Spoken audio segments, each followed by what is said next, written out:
de este mes de abril. Pero antes tenemos saludos. Saludos que llegan desde Ecuador y desde Orlando, Florida. Son programas radiales que hoy nos saludan sus respectivos conductores, donde puedo estar en forma semanal contando las actividades que coordino con ustedes.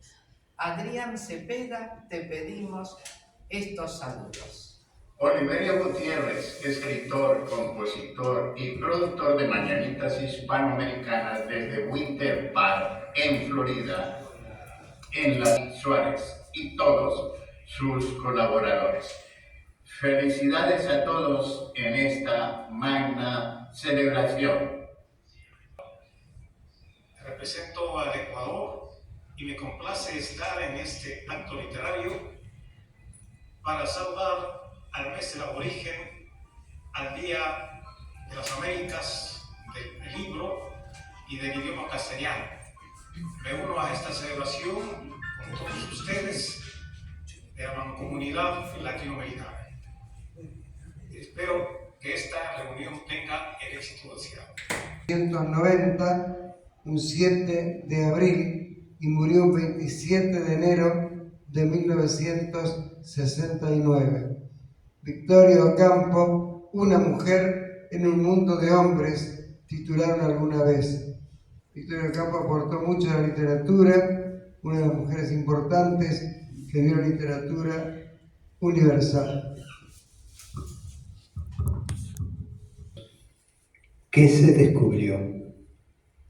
Los habitantes de conquistadas tierras al vil opresor trajeron un Dios de diferente cielo para adorar.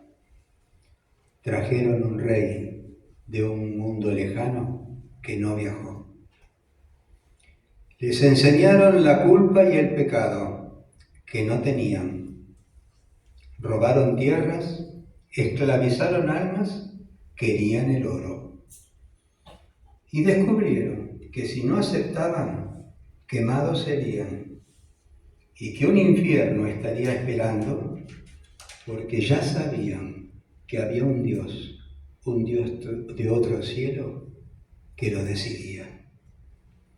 Triste la historia si fuera contada por los vencidos, linda la historia si la cuentan y adornan los vencedores.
Gracias.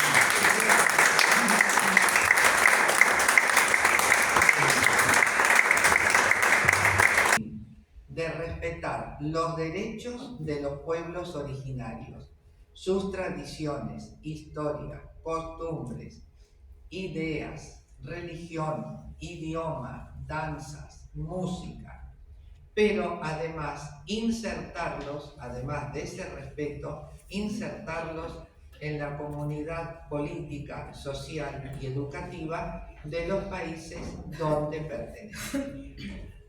Así es como se forma el Día del Aborigen Americano y encontramos literatura indigenista que poco se ha difundido, que surge en 1889 hasta 1957. En 1889 aparece la primera obra en Perú de la cusqueña Clorinda Mato, quien nace en 1852 y muere en Buenos Aires, exiliada en 1909. En Ave sin Nido, que es la primera obra indigenista, habla de los abusos de los terratenientes con los campesinos indígenas. También era periodista, publica en el Perú Ilustrado, pero temas feministas y sociales, históricos y realistas, como era la característica de la literatura indígena. Eso le hace tener enfrentamientos con las autoridades políticas y con el clero, obligándola a partir hacia Chile y Argentina.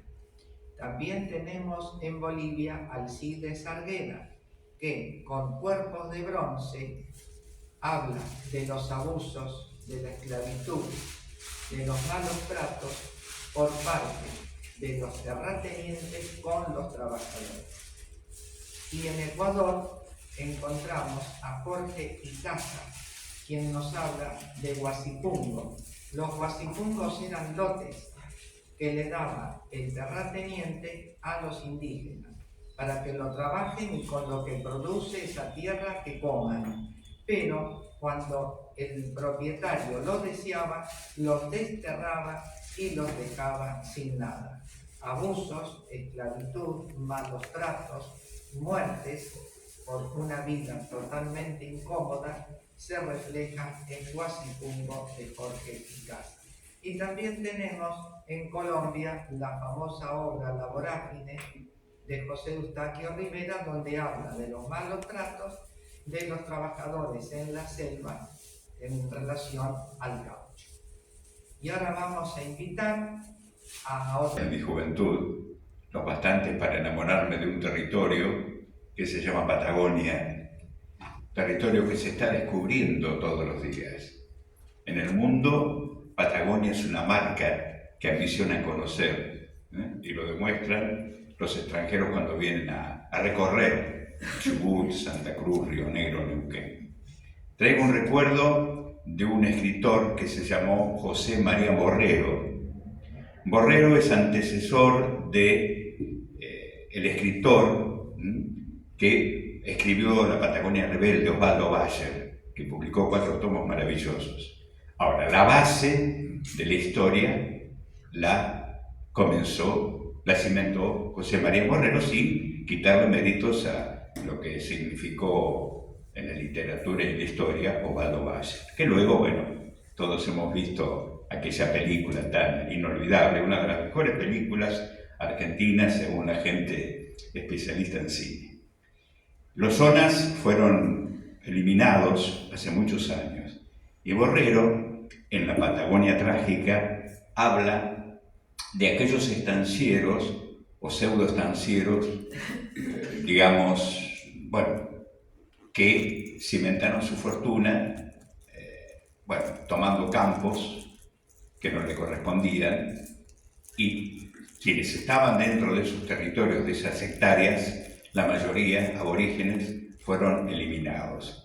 Había una frase en Santa Cruz, toda la Patagonia, que decía: por una oreja, un patacón. Así se cotizaban las orejas de los aborígenes. Lamentable, pero es parte de la historia. José María Borrero iba a publicar un segundo libro que lo pensaba titular Orgías de Sangre, sobre ese tema. Llegó a publicar, bueno, las famosas tristes huelgas patagónicas que ocurrieron en las estancias con los obreros.